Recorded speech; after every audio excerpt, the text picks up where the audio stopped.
the timeless past.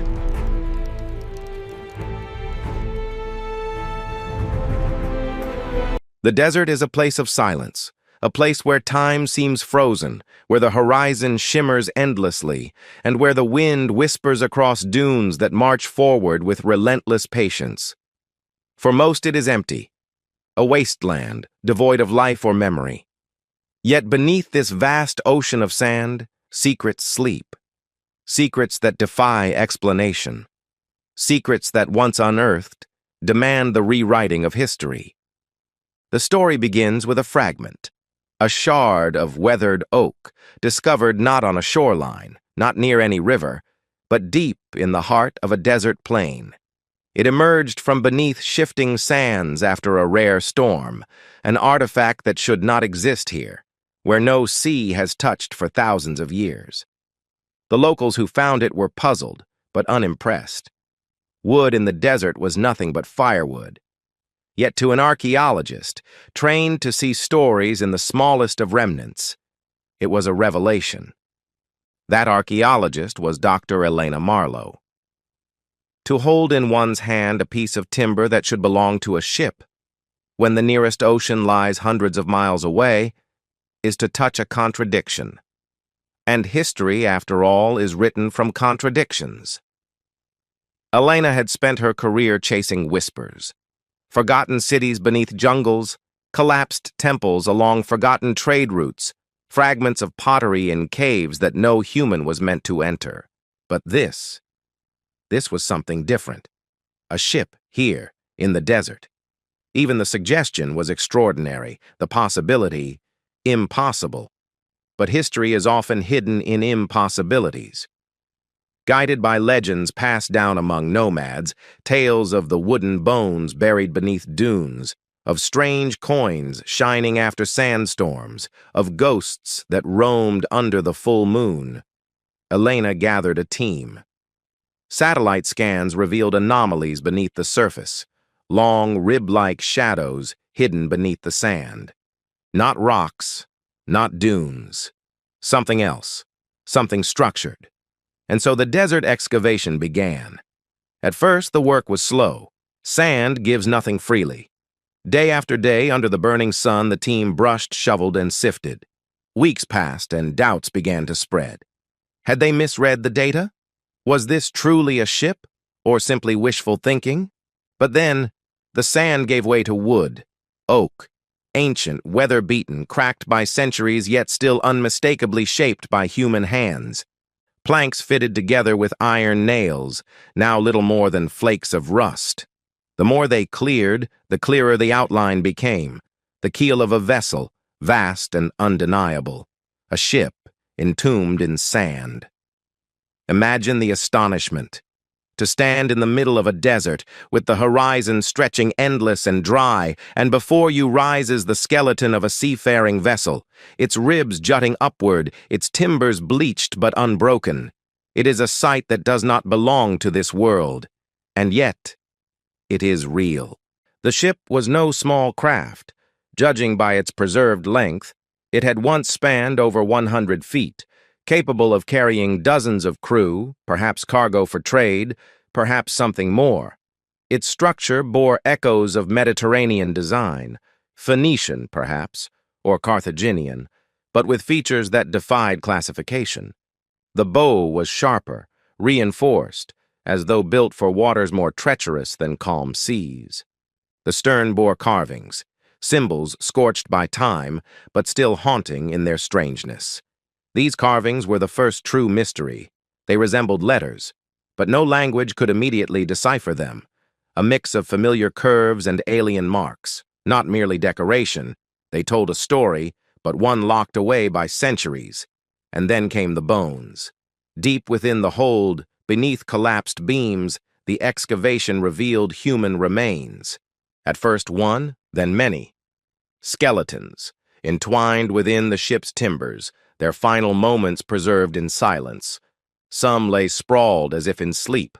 Others were contorted, limbs twisted in agony, skulls bearing fractures that spoke of violence. The desert had preserved them in its own way, dry, brittle, but still echoing with tragedy. Every skeleton tells a story.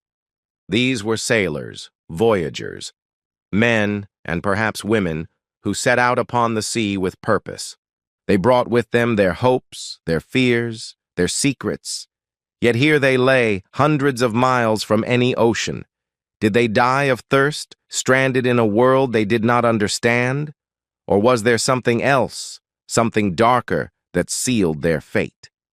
Artifacts were uncovered beside them. A rusted sword, its hilt adorned with a symbol that matched the carvings on the hull. A set of coins, minted in a style that bore resemblance to Phoenician trade tokens, yet with inscriptions that no scholar could read. Shards of pottery, painted with scenes of waves, birds, and a sun that seemed to weep. And most curious of all, a small wooden box, sealed tightly, its surface carved with the same repeating emblem. The box resisted all attempts to open it on sight. Elena ordered it preserved, to be studied later in controlled conditions. But already, a pattern was forming. The ship was not merely a vessel lost in a shifting landscape. It was a carrier of something greater, something meant to be hidden. Word spread quickly. A ship in the desert. Such a discovery could not remain secret. Local officials demanded access. Treasure hunters appeared on the horizon, their trucks circling like vultures. And with them came whispers of curses, of dangers that lay in disturbing what the desert had claimed. Elena pressed on. Each day, the excavation revealed more. The ship's interior was remarkably preserved, its compartments intact, its decks layered like the memory of a voyage. But the further they dug, the stranger it became. The lower deck bore scorch marks, as though fire had consumed part of the vessel. And yet the wood survived. The desert preserved even destruction itself. Among the timbers, Elena's team found something no one could explain. Seashells embedded in sand that had hardened like stone. Fossils of fish pressed against planks, proof that long ago this desert had not been desert at all. Proof that water had once touched this place. But the timeline was wrong. Geological records spoke of seas receding millions of years before such ships existed. How could a vessel from only a few thousand years ago have sailed here? Unless the ship was not what it seemed. Unless the sea that carried it was not a sea we remember. History is a puzzle. Each piece found seems to bring clarity, and yet the picture only grows more complex. Here in the desert, we find not one puzzle, but a labyrinth of them. A ship where no ship should be. A language that should not exist. Bones that speak of violence. A box that refuses to be opened. And above it all, the silence of sand, watching, waiting, guarding the truth. As night fell over the desert, the excavation site transformed. Floodlights illuminated the timbers, casting long shadows across the dunes. The wind howled like a chorus of the dead. And Elena, standing before the rising skeleton of the ship, felt both awe and dread. For this was not merely discovery, this was intrusion. And in the silence, as the desert breathed its cold air, it felt as though something stirred, as if the ship itself was waiting. Every mystery begins with a question. But the ship in the desert asks more than one. It asks us not only how, but why. Why here? Why now? And why, after all these centuries, does it call to us still? The answer, as Elena would soon learn, was buried deeper than the sand, and its truth would change everything. Every discovery in the sands carries with it not only bones and relics, but stories. Stories told in fragments, whispered in fear, passed from one tongue to another across centuries. Some call them legends, others warnings. But every whisper has its root in something that once was, something that time sought to bury but never could. The ship's emergence from the desert was not an accident. For generations, nomads had spoken of it.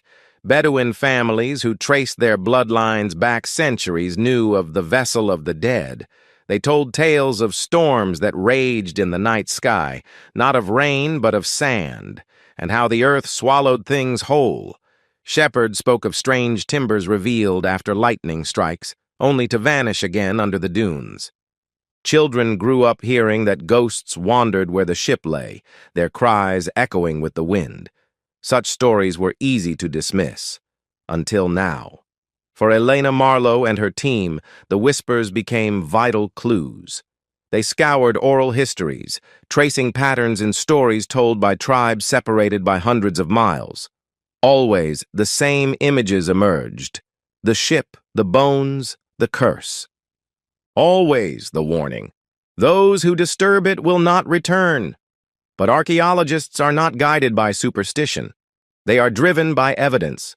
Satellite surveys revealed what oral tales had hinted at for centuries. Beneath the endless desert lay scars of rivers long dried, the ghostly outlines of lakes now gone.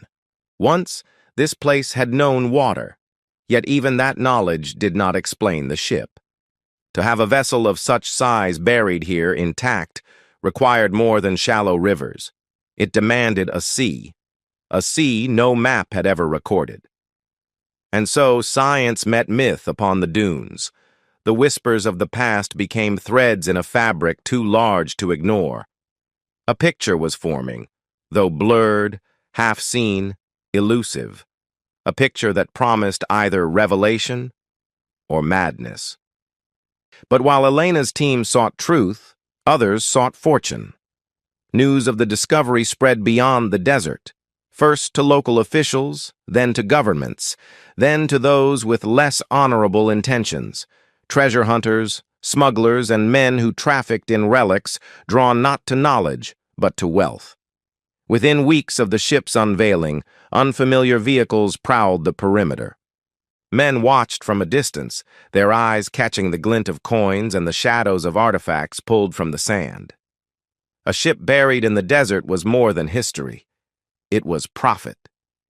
Elena knew time was no longer hers. She pressed her team harder. Day and night they dug, documented, photographed.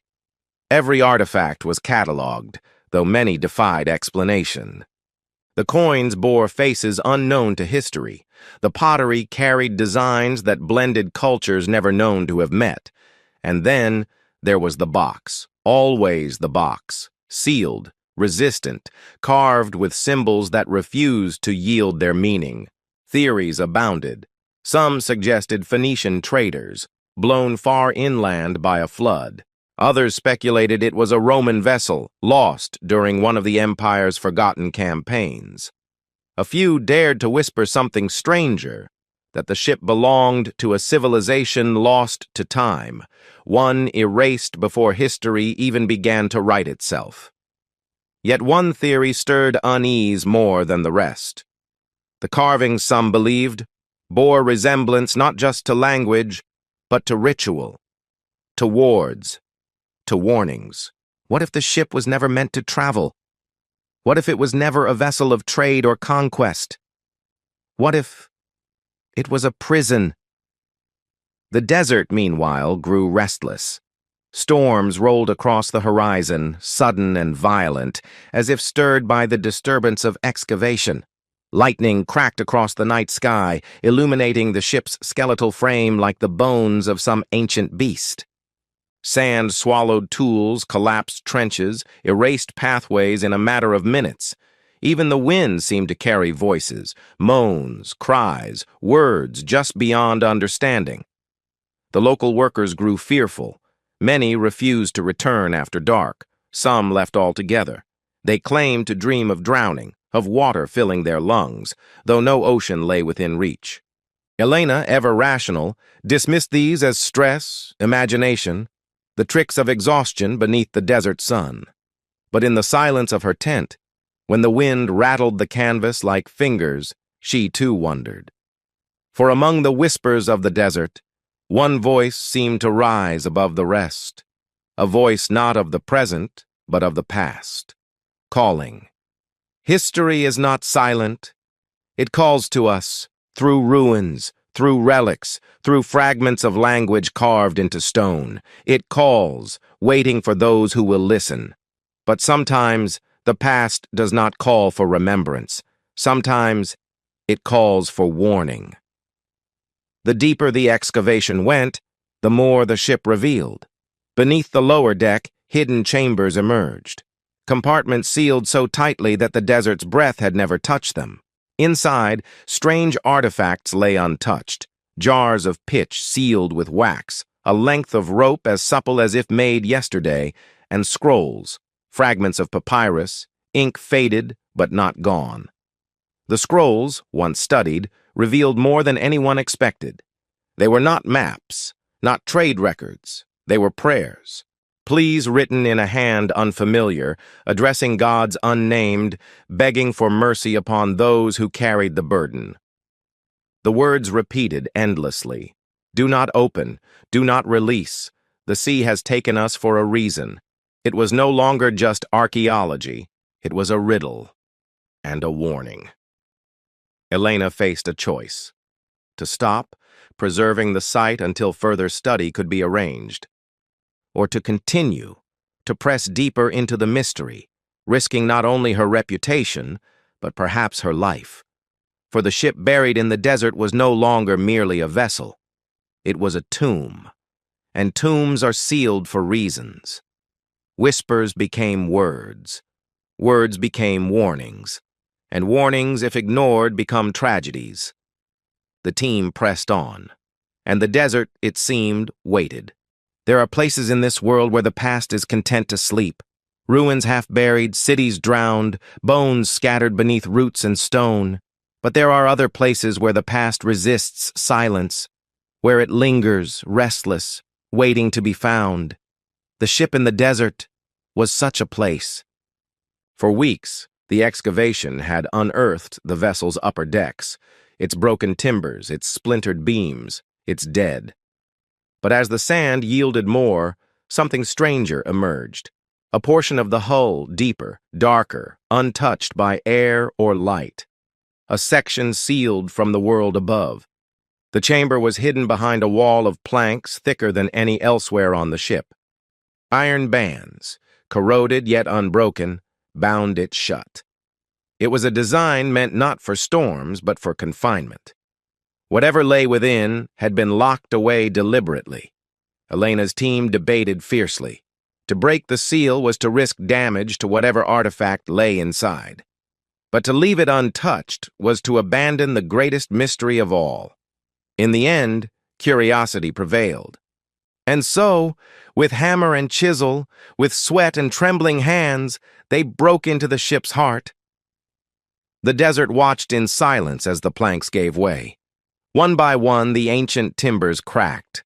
The final iron band groaned like a dying beast, until, with a sound that echoed across the dunes, the chamber was revealed. Inside lay darkness, a darkness so complete, so consuming, that for a moment it seemed alive. The air that poured out was stale, heavy, as though it carried centuries of despair. The workers recoiled. Even Elena hesitated, her light trembling as it pierced the void. And then the forbidden cargo was revealed. At first it appeared mundane. Crates stacked in rows, barrels sealed with pitch, amphorae bound with rope. But each container was marked with the same symbol, the strange emblem carved across the hull, repeating endlessly, as if to ward or to warn.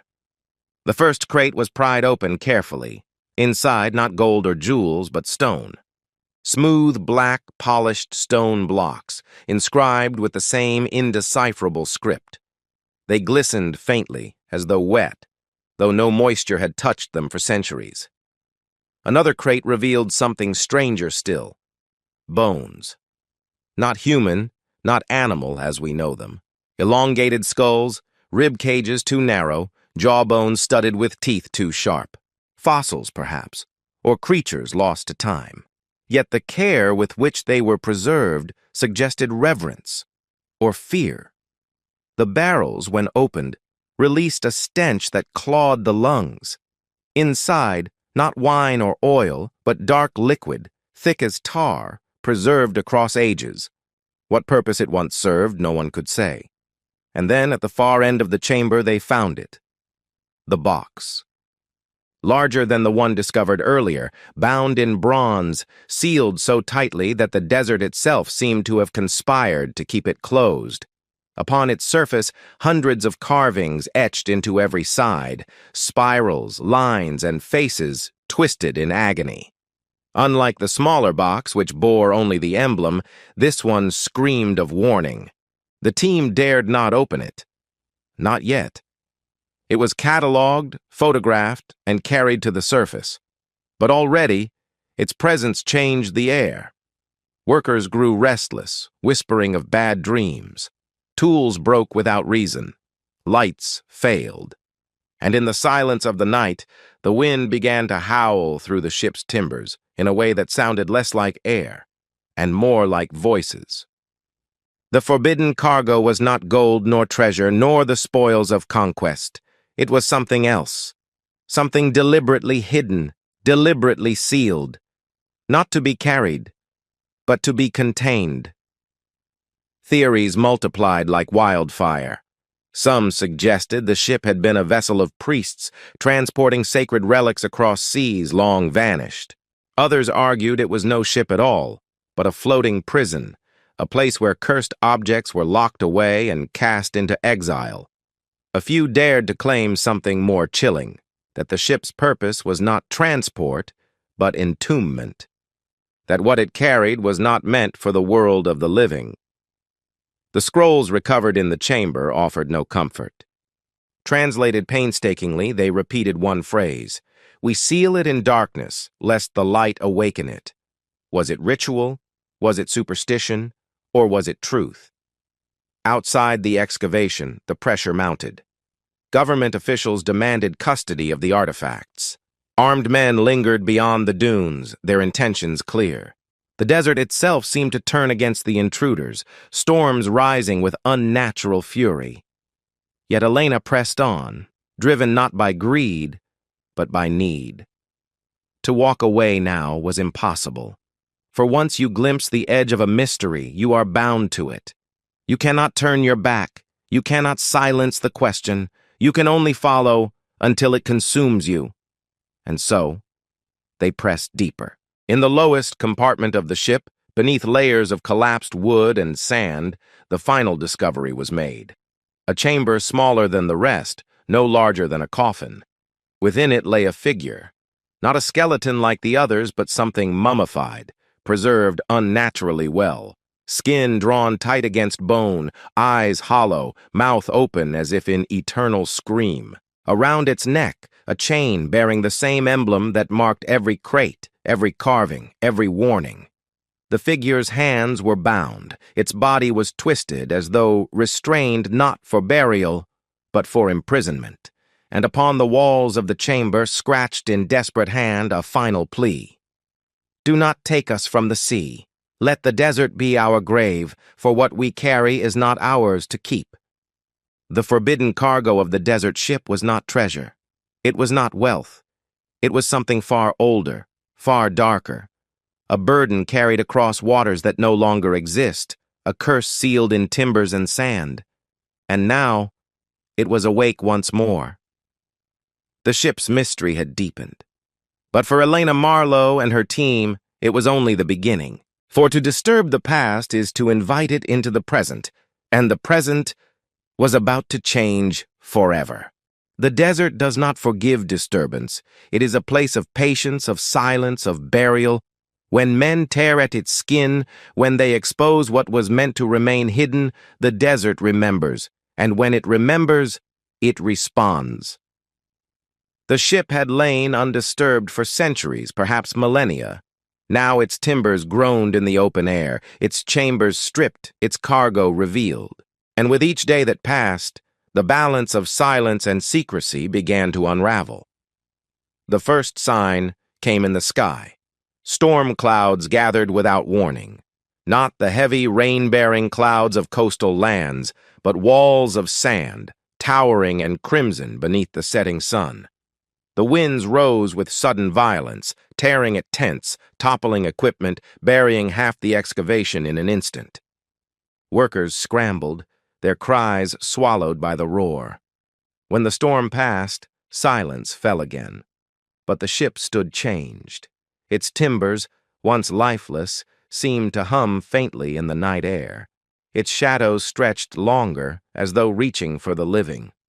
And its cargo, those sealed crates, those strange bones, that bronze-bound box, seemed heavier somehow, as if the desert itself had pressed its hand upon them. Nature does not move without cause. A storm is not merely wind, not merely sand. It is reaction. It is resistance. It is the land itself reminding us that some boundaries were never meant to be crossed. But storms were not the only danger. Word of the ship had spread too far. No longer was it an isolated discovery for science alone. It was a prize, a relic of power, a treasure that men would kill to possess. Armed trucks appeared at the fringes of the site. Men with covered faces, their eyes sharp with hunger. They claimed to be protectors of the land, guardians of sacred soil. But their weapons betrayed their truth. They wanted what lay in the ship. The authorities, too, sent envoys. Officials demanded that the excavation be halted, that artifacts be surrendered for safekeeping. Each arrival brought more tension, more eyes upon the ship. And behind it all, whispers grew, of governments that sought the relics for power, of collectors who would pay fortunes, of cults who believed the symbols on the hull were not warnings, but instructions. Elena stood at the center of the storm, not just of sand, but of men. She knew what they could not, that what the ship carried was no prize. It was a burden, a curse, a history written not in glory, but in blood. Knowledge is dangerous, not because of what it reveals, but because of what men will do with it. The team pressed on despite the threats. Deeper studies of the artifacts revealed contradictions that no scholar could reconcile.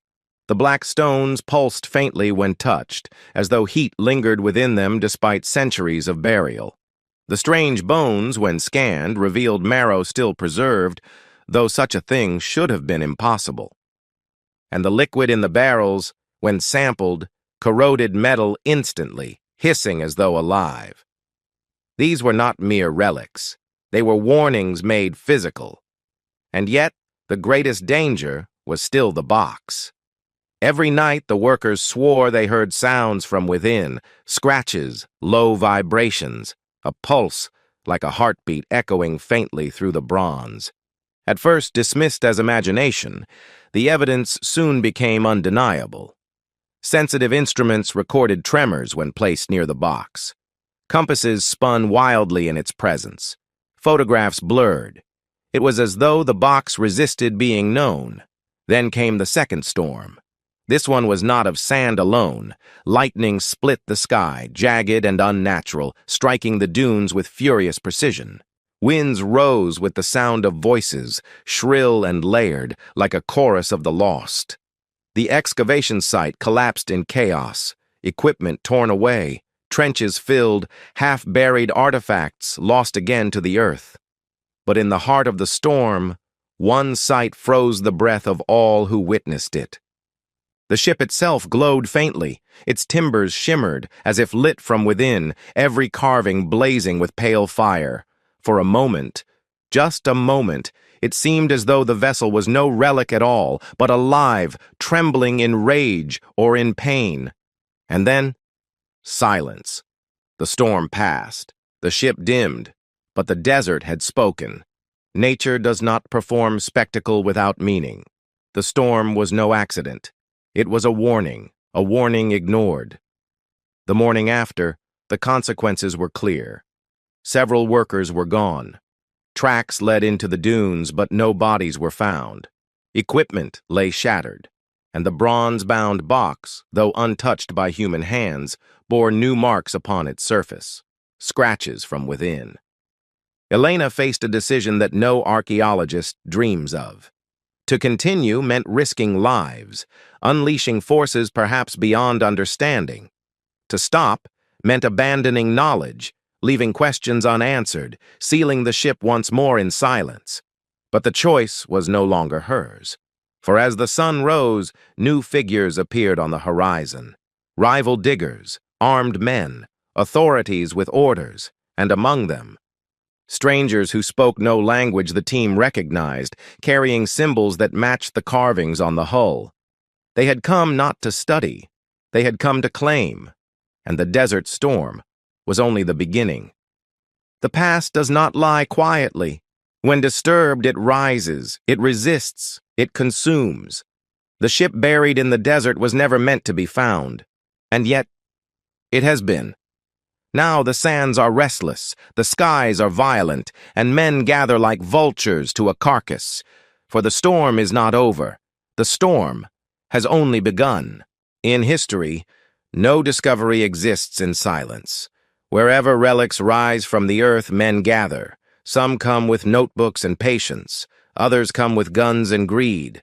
For knowledge may be priceless, but to many, it has a price. The storm had barely passed when the intruders arrived. At first, only shadows on the horizon.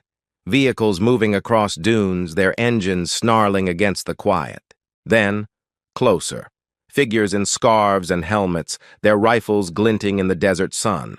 They came not as scholars, not as guardians, but as scavengers. They called themselves protectors of the land.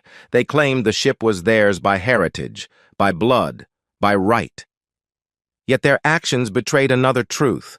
They wanted what lay within the vessel's bones. Elena and her team stood their ground.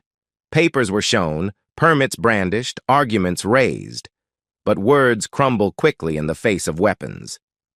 History is often written not by the discoverers, but by the conquerors. The site fell into chaos. Workers scattered. Some fled into the dunes. Others were forced into labor beneath the threat of violence. Armed men stormed the excavation, hauling crates, ripping relics from the sand with no care for preservation.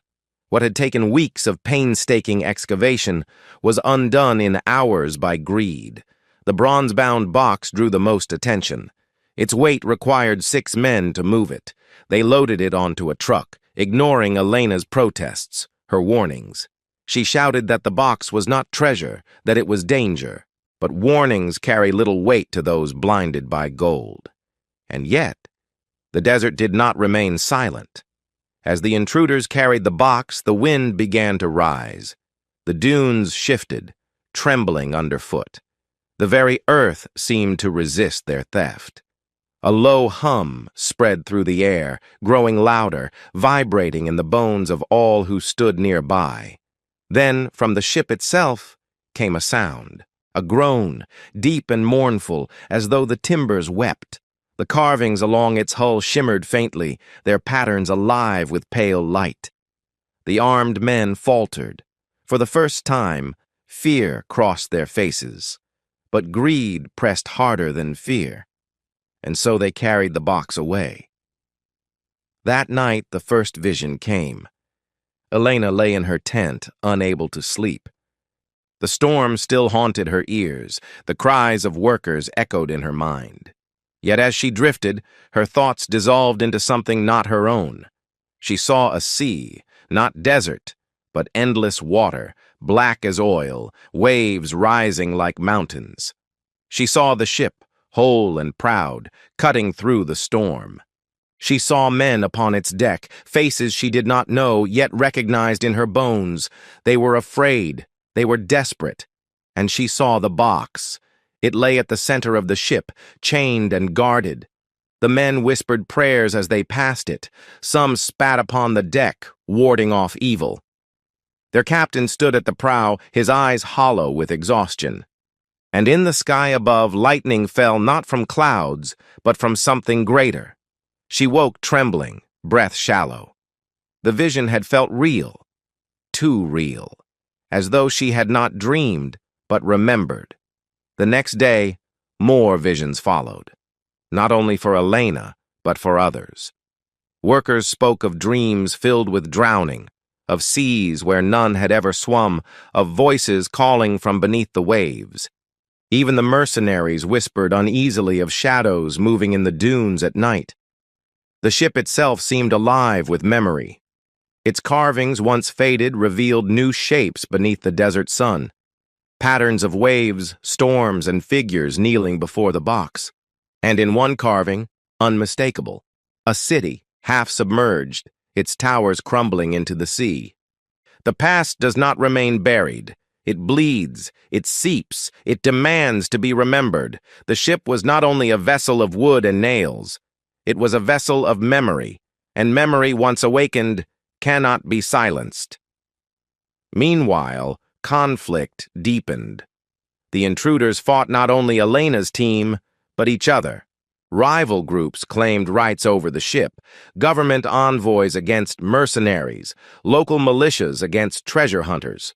Guns barked across the dunes, and blood stained the sand. The excavation site became a battlefield.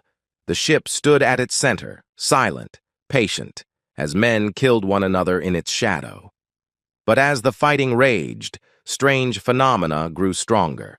The air thickened with static, compasses spun without cause, radios filled with static that sometimes, just sometimes, formed words. Words in a tongue no one alive could understand. At night, lights glowed faintly above the dunes, like lanterns adrift upon an invisible sea, and always the sound, the groan of timbers, the whisper of voices, the faint pulse from the bronze box echoing even miles away. One evening, as the sun bled red across the horizon, Elena returned to the ship's hull.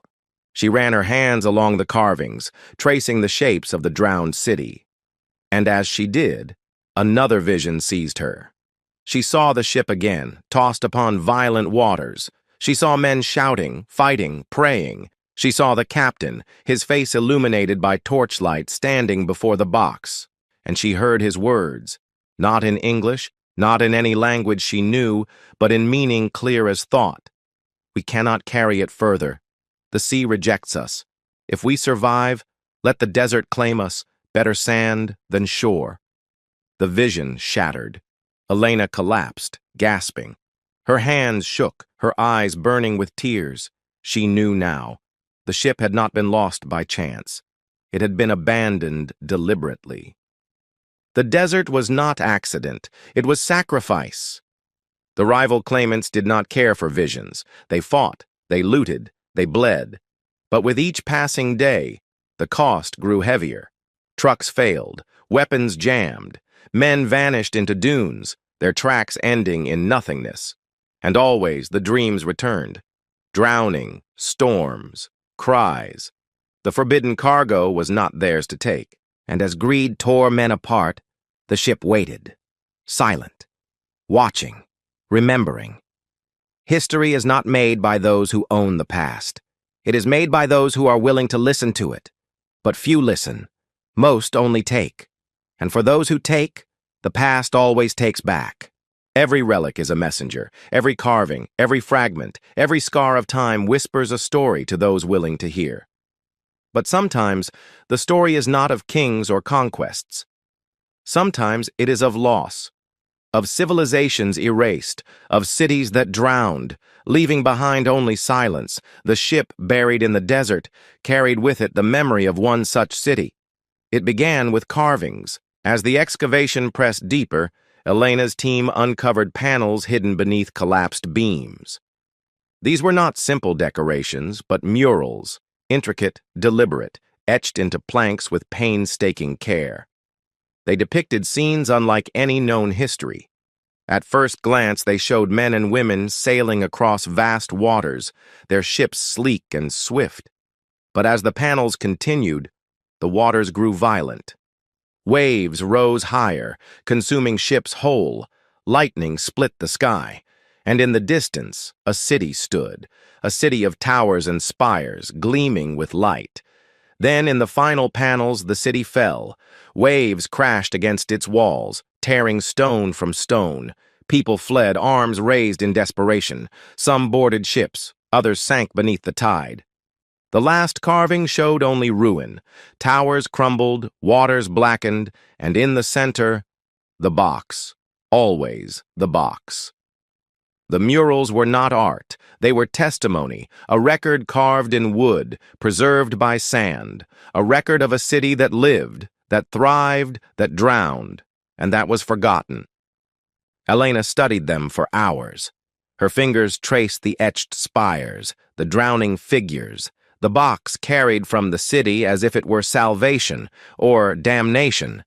She realized with chilling certainty the ship was no merchant vessel, no trading craft. It was an ark.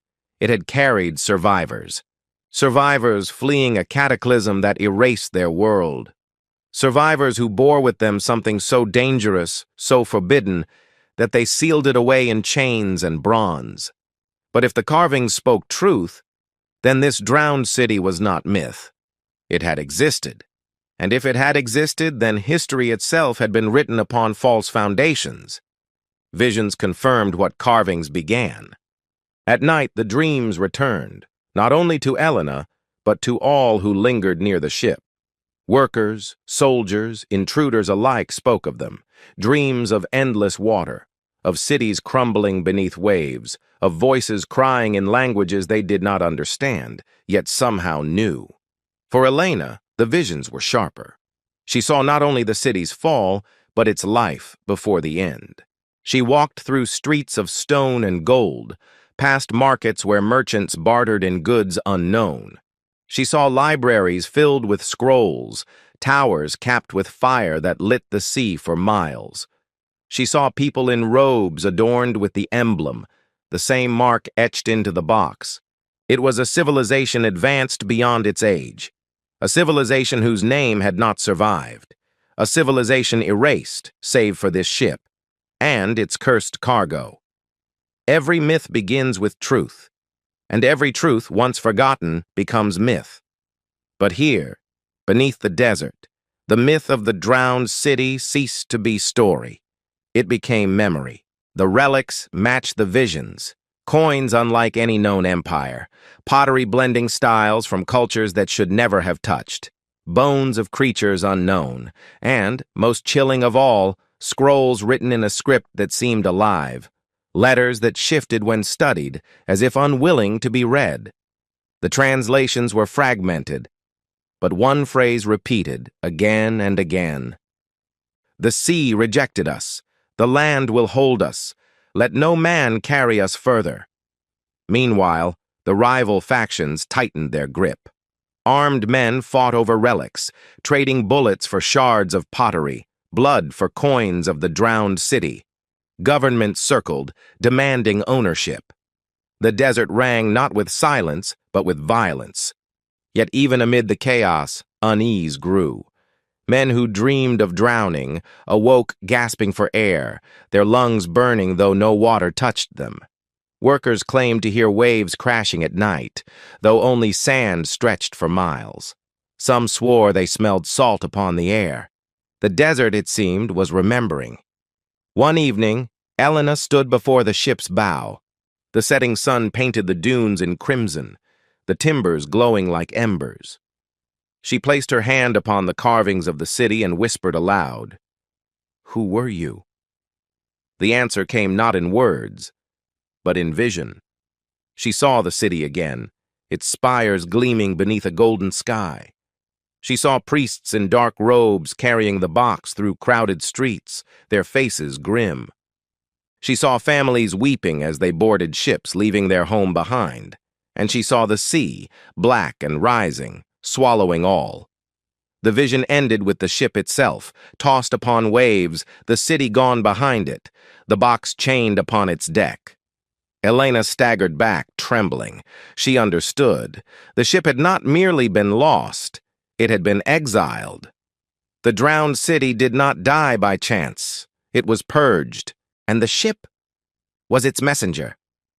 The carvings told more. In hidden corners, symbols revealed a name, not in words we know, but in shapes repeated across relics, scrolls, and visions. A name that whispered across the ages. Thalasar, the city of the deep, the city that drowned, the city that history forgot. But why had Thalasar fallen? The carvings offered no clear answer. The visions only fragments. Some spoke of storms beyond nature, waves higher than towers. Others hinted at something darker, that the fall was not accident, but punishment, that the box had not been salvation, but curse. Civilizations do not vanish without reason. They are erased, by time, by nature, by their own hands, and sometimes by what they worship. As Elena pieced the story together, fear gnawed at her. The drowned city had fallen. The survivors had fled. They had carried the box, sealed and chained. They had prayed for the sea to claim them.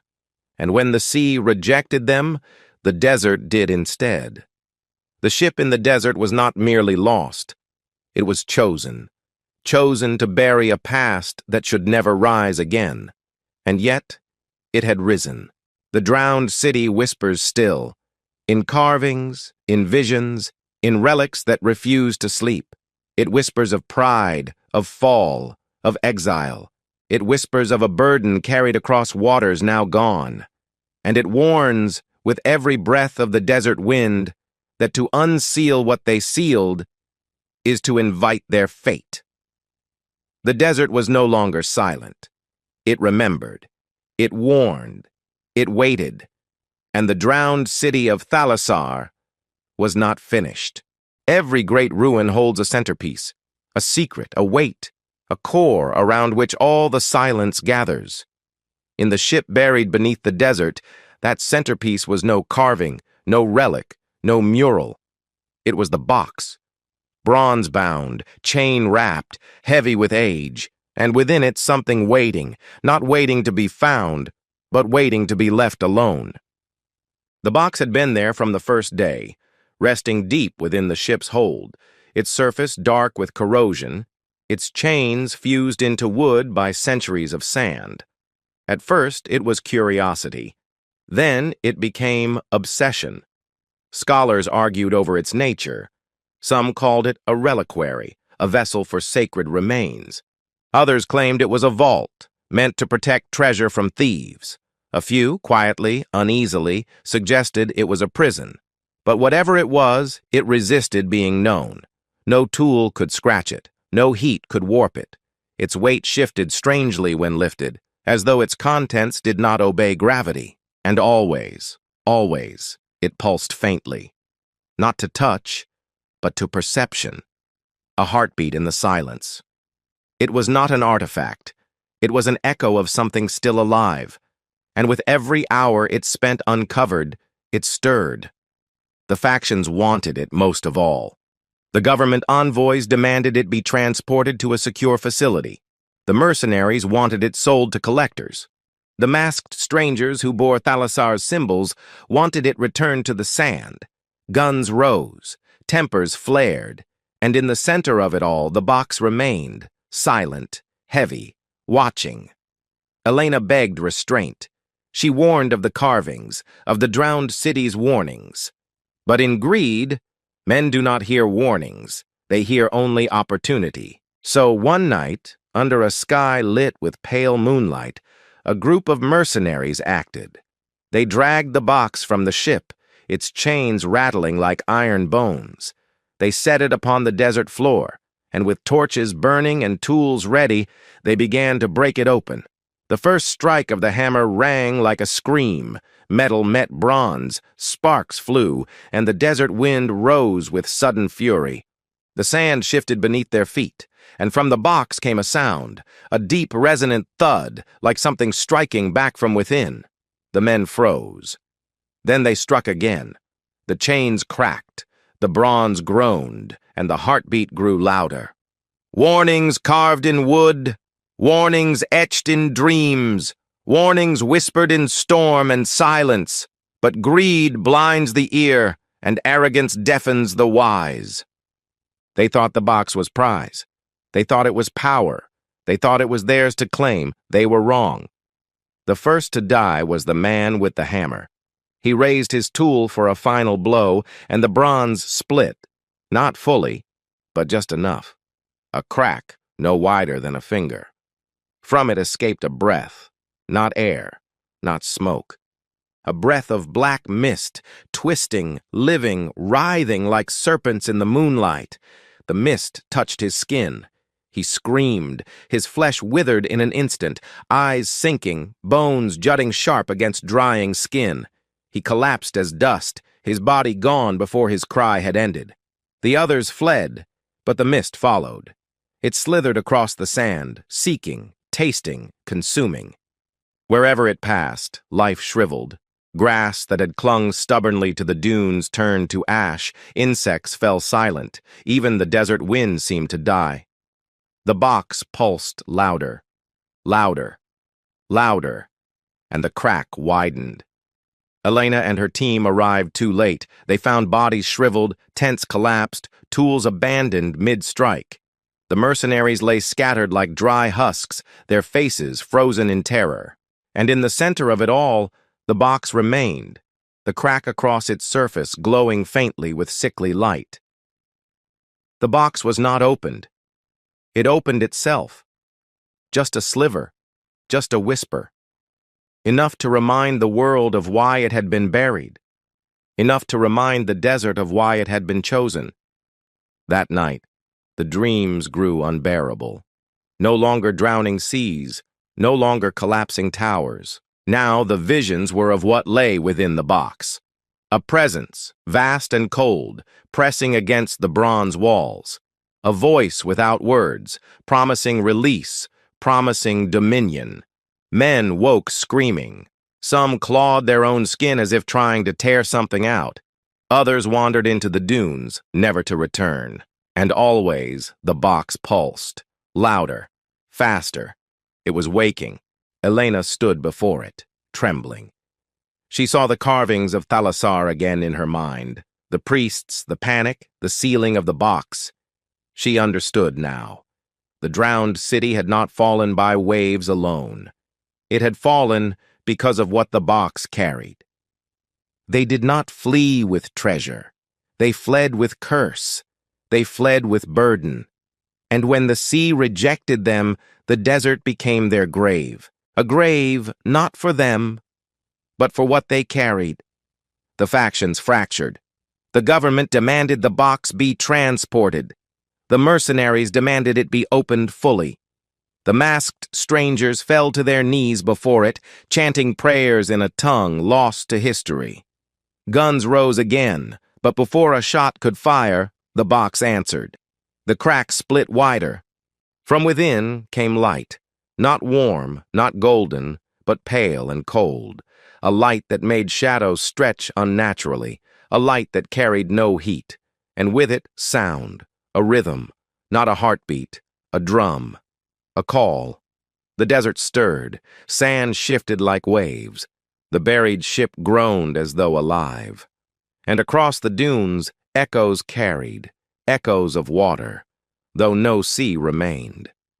The box was not vessel, it was beacon, a signal cast through time, and with every pulse it called not only to the living, but to what lay forgotten. Elena knew the truth. The drowned city had fallen not because of storm or sea. It had fallen because of what the box contained, and those who carried it had chained it, sealed it, and prayed the earth would hold it forever. But now the seal was broken, the desert had remembered, and the box was awake. The desert is not dead. It is patient. It is silent. But it remembers. And when disturbed, when trespassed, when scarred by greed, it awakens. The sands are not passive dust. They are the bones of time, the skin of the earth, the witness of forgotten crimes. And when they move, when they rise, they do not stop. The box pulsed, the ship groaned, and the desert answered. At first it was subtle. The ground trembled faintly beneath the excavation site, as though something vast shifted deep below. The dunes quivered, rippling like water under wind. Then came the sound, not of storm, not of wind, but of waves.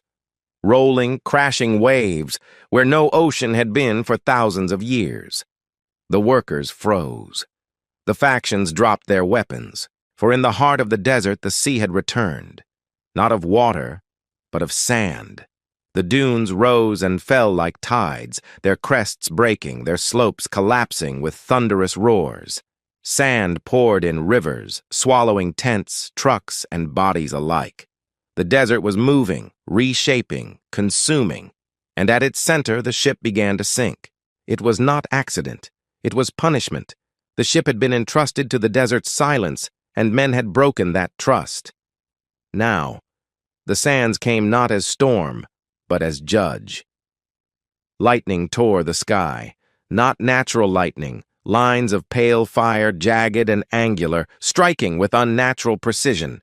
Each bolt carved symbols in the dunes, runes of the drowned city, burning and vanishing in moments. The masked strangers fell to their knees chanting, their voices whipped away by the wind. They claimed the return of the sea, the resurrection of Thalassar. But their chants were drowned in the roar, for the desert had no gods, only fury. The factions scattered. Government envoys fled toward their vehicles, only to find them buried to the wheels in rising sand. Mercenaries fired aimless shots into the storm, bullets swallowed by the shifting air.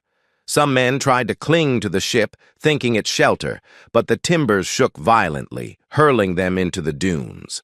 The desert showed no mercy. One by one they vanished, pulled under, buried alive.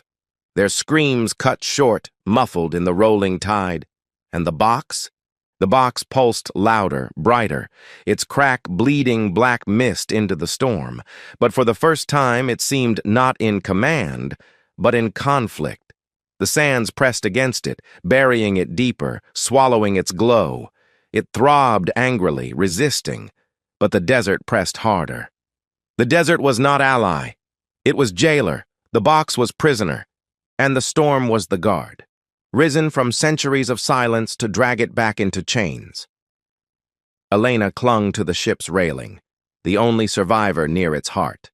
Her eyes burned with sand, her lungs choked, but she saw what others could not. The carvings on the ship glowed faintly in the lightning's flash, scenes of men drowning, of priests sealing the box, of deserts swallowing seas. The story was written, plain and unchanging. The box was never meant to be freed. It was curse. It was hunger. It was a voice that cities obeyed until their walls fell, and the desert had been chosen as its tomb. The ground split. A fissure opened beneath the ship, wide and black, leading into depths unseen. Sand poured downward like waterfalls, dragging timbers, dragging artifacts, dragging bodies. The ship tilted violently, its bow plunging into the abyss. Elena clung tighter, the roar of collapse filling her ears. She watched the box slide toward the chasm, its chains rattling, its crack glowing defiantly. It throbbed faster, louder, the sound of a heart fighting its cage, and then the sands surged upward like a tidal wave. They struck the box full force, burying it, dragging it downward into the fissure. The glow dimmed, muffled, the heartbeat slowed, chains clattered like broken bells, and then silence. The box was gone. The ship followed, timbers splintering, swallowed whole, and with it, the fissure closed. It was not defeat. It was correction. The desert does not negotiate. It does not plead. It buries. It consumes. It silences. And in that silence, it preserves the balance. The storm lasted until dawn. By sunrise, there was no sign of excavation, no sign of tents or tools or men. The ship was gone. The box was gone. The fissure had sealed as though it had never existed. Only dunes remained, smooth, unbroken, stretching endlessly beneath a merciless sun. The desert had reclaimed its prisoner. And for those who survived at its edges, those who crawled half-buried into the light of morning, there was only silence.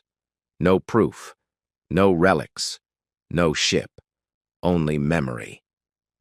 Elena staggered to her feet at the horizon's edge. Her team gone, her equipment gone, the ship swallowed whole. She alone remained to bear witness. But her eyes, wide with horror, saw one thing more. In the sand at her feet, faint and fleeting, a mark burned. A rune, identical to those carved upon the ship, a mark that pulsed once like a heartbeat before fading. The desert had reclaimed the box, but it had not forgotten. Some discoveries are not meant to last. Some histories are not meant to be told.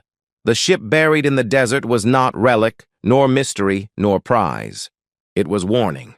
A warning sealed by sea, buried by sand, and nearly broken by greed.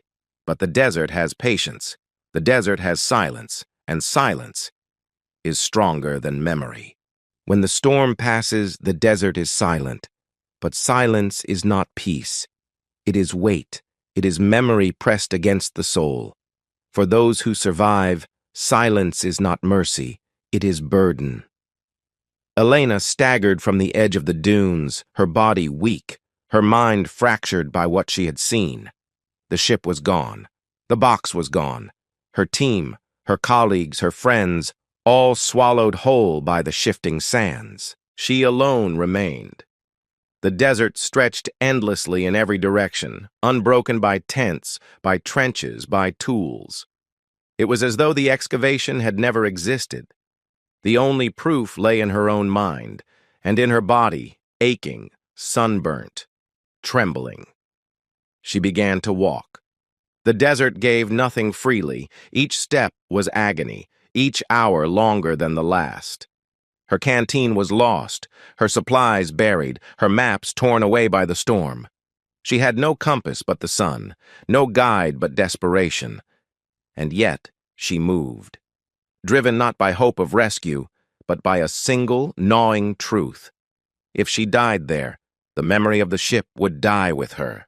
And silence, though the desert's choice could not be hers. She had seen too much. She had touched the warning. She had heard the heartbeat. She could not let it vanish. Survival is not merely to breathe, to walk, to endure. Survival is to carry weight, to bear what others cannot. Elena survived not the storm, but the silence that followed. Days passed. She lost count. Her lips cracked, her skin blistered, her steps faltered. She collapsed more than once, expecting not to rise again.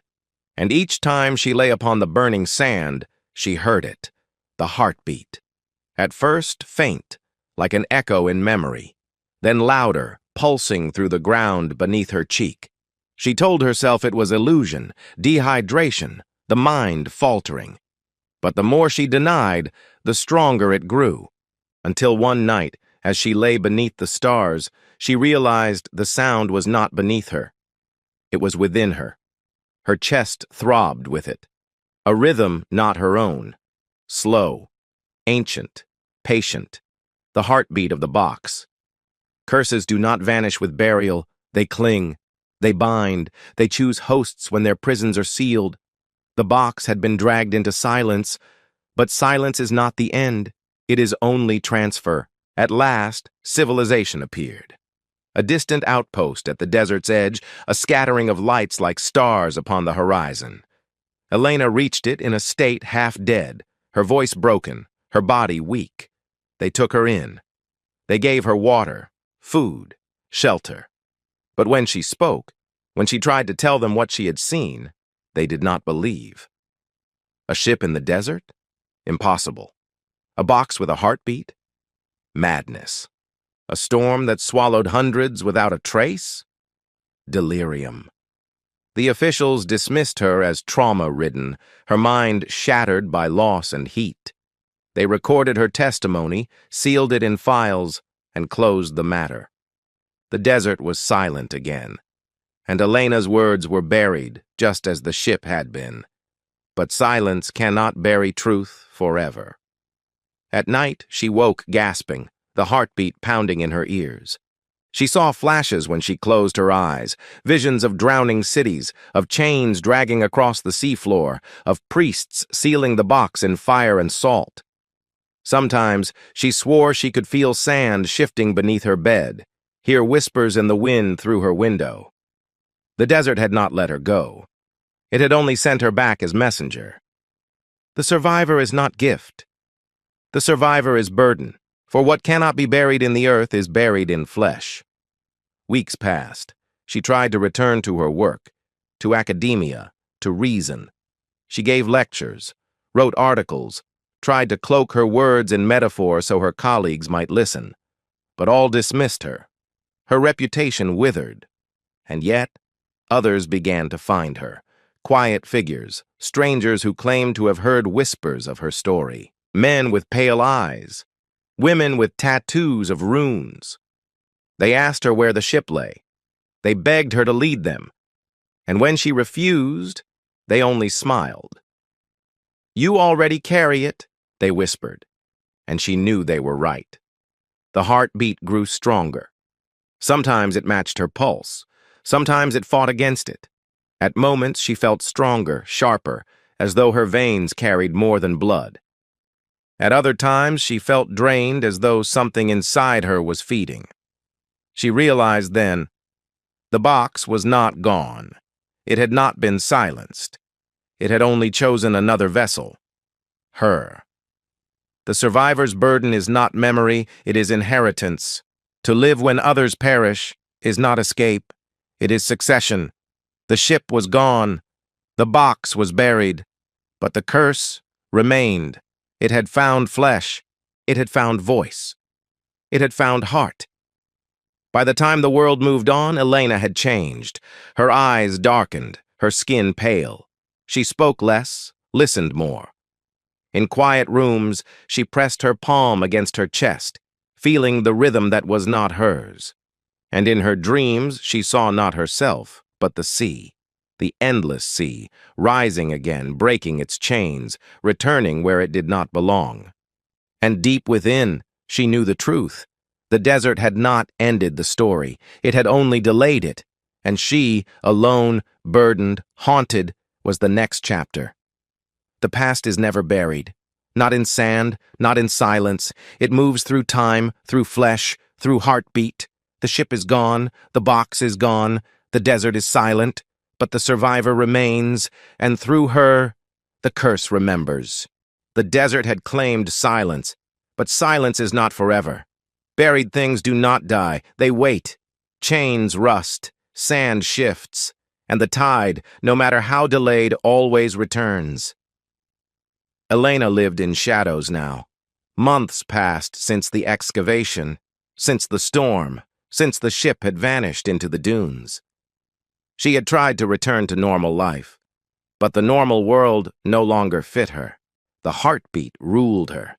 It throbbed beneath her ribs at dawn. It shook her hands at dusk. It hummed behind her skull at midnight.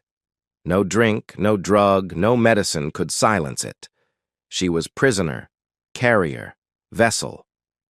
At first, she resisted. She buried herself in research, in rational explanations, stress, trauma, hallucination. But reason crumbled when visions came, not dreams, but waking floods. She would stand in her study and see the ocean pour through her walls. She would walk down city streets and hear the cries of drowning thousands. She would glance in mirrors and see not her own eyes, but depths, black, endless, salt-thick. The box was inside her. The desert had buried wood, iron, chain, but not essence, not hunger. What is prison to the tide? What is silence to the sea? Water remembers its path. Even in sand, it waits for return. The masked strangers returned, always at the edges of her vision, always vanishing when others approached. They spoke to her without sound, lips moving in silence, words pressing against her mind like waves. They told her she was chosen. They told her she was next. They told her the box was no longer buried. It breathed in her veins. And when she denied them, they only bowed, as if she had already accepted. Her body changed, slowly, subtly, but undeniably. She could hold her breath for minutes without effort. Her skin stayed cool even under desert heat. Salt crystals formed along her windowsill where she slept, though she lived far from shore. And her dreams were not her own. She dreamt of men chanting as they lowered the box into chains. She dreamt of priests sealing their city, their blood mixing with brine. She dreamt of sailors screaming as waves rose higher than their masts. She dreamt of the ship, the desert storm, the fissure closing. But always the dreams ended the same. The tide returned. The curse was never meant to be ended. It was meant to be carried, vessel after vessel, flesh after flesh, until the sea rises once more, and what was chained breaks free. The whispers grew louder. Elena no longer needed sleep to hear them. In the hum of electricity, in the roar of passing trains, in the murmur of crowds, she heard the sea, a language without words, a rhythm without pause. The tide was calling, not back to the desert, not back to the ship, but forward, toward awakening. The first sign came with the storms. Unnatural rains battered coasts where no storm season should be. Tides rose higher, pulling ships against piers, flooding villages. Salt water crept inland, swallowing farmland, poisoning wells. Meteorologists called it climate. Elena knew better. It was the tide, her tide, and each night it grew stronger. She withdrew from the world, locked doors, closed curtains, filled journals with frantic writing, symbols she had never studied, runes of the drowned city, maps of coasts she had never seen. Her colleagues worried. Friends begged her to seek help, but help could not stop what was already inside her. She felt it. Not just heartbeat now, movement. Something within her veins, something vast, coiling, patient, waiting. One night, it spoke. Not in whispers, not in visions, but with her own voice. She woke in darkness, standing before a mirror, words spilling from her mouth, though she had not chosen them. The tide has waited, the desert has silenced, but silence is cracked. The vessel breathes. The sea returns. Her reflection smiled when she did not. And then the glass shattered. From that night, she did not resist. She could not. The tide was not curse. It was destiny, a current that pulled not outward but inward. She realized she had never escaped the desert. She had carried it with her. She was the fisher now, the prison, the box reborn. Her heartbeat was no longer hers. It belonged to the sea. The end of history is not silence. The end of silence is not peace. The end is return. And return does not ask. It takes. The day it began, no one expected it. The sun rose as always. Markets opened, ships sailed, children laughed, and then the tide surged, not in one place, everywhere, at once. Seas rose as though pulled by unseen hands. Rivers reversed their flow. Deserts trembled with buried storms. Cities on coasts drowned in hours. Towers swallowed, streets erased. And at the center of it all, Elena. Her body stood on a shoreline no map recorded, her eyes black, her skin pale, her veins glowing faintly blue. And behind her, rising from depths unseen, came the tide. Walls of water, endless, eternal. The sea had returned. Some say the desert is forever. Some say the sea forgets. Both are wrong. The desert buries. The sea remembers. And when memory is carried in flesh, silence cannot hold. The ship is gone. The box is gone. But the tide is here. And so it began again. Not as history, not as legend, but as future. Elena was gone. Only vessel remained. And through her, the world learned the truth. Buried things do not die. They wait. And when they rise, nothing stands. The desert buried a ship. The desert silenced a curse. But silence is not forever. The tide has returned. And this time, there will be no desert to bury it.